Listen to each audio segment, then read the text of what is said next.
Merry Christmas, Zachary. It's Grandpa Tony for you. And I send this to you for Christmas 1997. This is just for you, Zachary, from Grandpa Tony. So listen very carefully.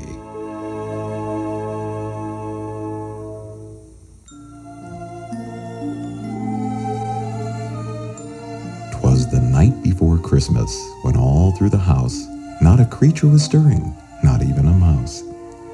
The stockings were hung by the chimney with care, in hopes that St. Nicholas soon would be there. The children were nestled all snug in their beds, while visions of sugar plums danced in their heads. And Mama in her kerchief and I in my cap had just settled down for a long winter's nap.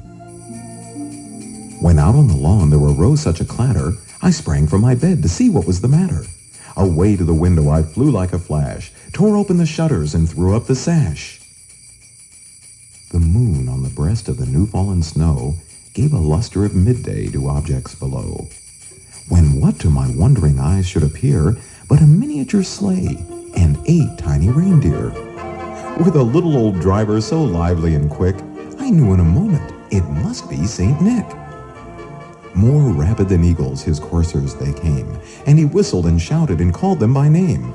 Now Dasher, now Dancer, now Prancer and Vixen, on Comet, on Cupid, on Donder and Blitzen, to the top of the porch, to the top of the wall, now dash away, dash away, dash away all.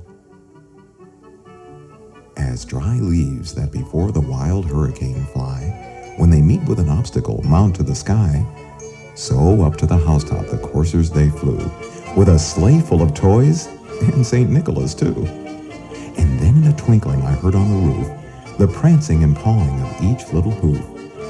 As I drew in my head and was turning around, down the chimney St. Nicholas came with a bound. He was dressed all in fur from his head to his foot, and his clothes were all tarnished with ashes and soot. A bundle of toys he had flung on his back, and he looked like a peddler just opening his pack. His eyes, how they twinkled, his dimples, how merry. His cheeks were like roses, his nose like a cherry. His droll little mouth was drawn up like a bow, and the beard on his chin was as white as the snow. The stump of a pipe he held tight in his teeth, and the smoke, it encircled his head like a wreath. He had a broad face and a little round belly that shook when he laughed like a bowl full of jelly. He was chubby and plump, a right jolly old elf, and I laughed when I saw him in spite of myself. A wink of his eye and a twist of his head soon gave me to know I had nothing to dread.